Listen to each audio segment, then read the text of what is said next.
Good day mga ka-MG, andito tayo ngayon sa Boss Ride Moto Garage kung saan rinig nyo naman yung nangyari sa motor natin na NMAX version 2. May kuliglig and chinecheck na ni Boss Ride yung ating motor na NMAX B2. Dahil dito guys, nakita ko yung sakit niya is parang tumalon na yung chain guide at may tama na rin ang kanyang yung tensioner na kinakalas niya ngayon. Ayan yung papalitan natin. Kaya nag-detect niya dahil sira na naman itong tensioner.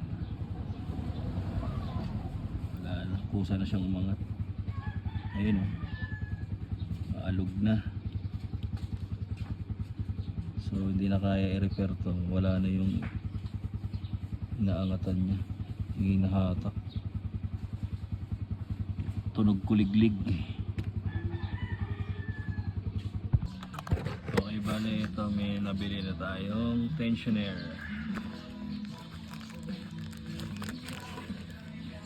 Pamalit dun sa nasira, tsaka itong chain.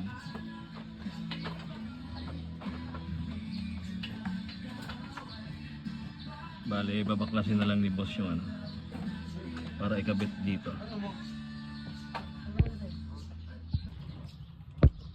Ayan yung chain natin guys.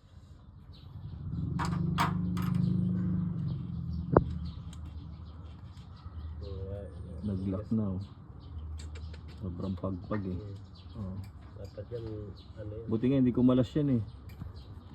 Sabi ko pag kumalas patay, wasak ang makina.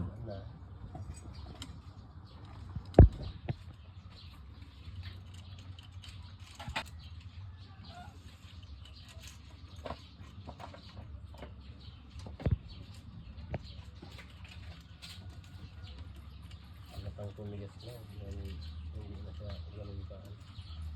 Hindi naman bilis makuha. Wala, nag-lock na, nag-expand na yan. Bungay-bungay na yan.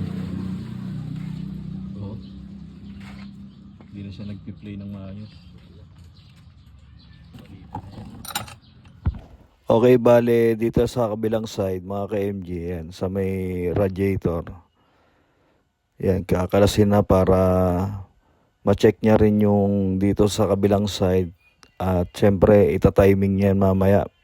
Ayan, tinugma niya yung chain kung saan ang layo na ng agwat sa bago. Ay, tumigas na nga. Ayan, bababad niya muna sa langis para ma-lubricant yung bagong chain at ikakabit niya na yan dyan sa loob ng makina. Bale dito sa part na to, ayan, kinakabit niya na yung chain diyan pa sa parang sprocket dito sa makina. Okay, para ma-fix na niya na yan at mamaya ita-timing niya yan guys para all goods na yung motor natin na NMAX version 2. Ayan. Kalidad gumawa to si Big Boss Moto Garage. Kaya dito tayo nagpapagawa pagdating dito sa Kamsur. Nandito lang yung shop niya sa Maynaga, bandang Gaysa. Ayan, kita nyo, tiniming niya na yung top. Ginamitan niya na ng puller to para yun, makita niya yung difference nung pagbaklas. Dahil pag sa timing, kailangan talaga gamitan ng puller para all goods yung gawa. Alright. Bale, ito pala, diretso higpit na rin ng mga tornilyo kasi after niya ma-puller, checking na yan para sa kanyang ginagawa na itatap para makita niya yung yan, para makita natin yung luwag ng intake tsaka yung kanyang exhaust. Ayan. Ang expertise talaga ni Boss Big dito, yung ginagawa niya is puro makina talaga. Tsaka meron na silang ino-offer dito guys ng mga pagpapa-maintenance, mga PMS, meron na siya dyan guys. PM nyo lang, may page yan sa Facebook, sa mga taga Kamsur o mga taga Naga. Ayan, dayo kayo rito pag may mga problema yung mga motor nyo regarding sa mga anumang sira ng inyong mga motorsiklo, mapa FI man yan o yung mga decambio manual. Okay guys, kung makikita nyo nasa kabilang side na siya sa magneto, yan. Tinatiming niya na yung aking makina para pagka higpit niyan, lahat para isasalpak na lang yung sa head. Okay, yan. Timing na lang yung ginagawa niya rito guys.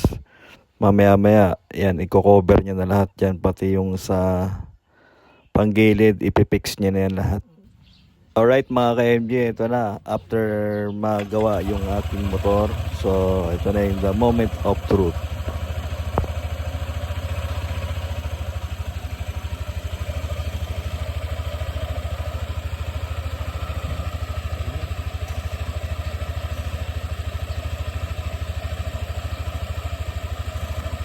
Ayos na.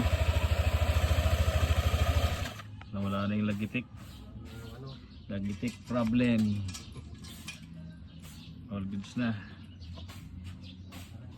Okay guys, ayan, kung makikita nyo, nakakover na lahat ng mga flarings ng aking motor, na isalpak na lahat. All goods na, ready na tayo makauwi ng Maynila. And thank you kay Boss, Big Boss Moto Garage. Ayan, shoutout sa'yo.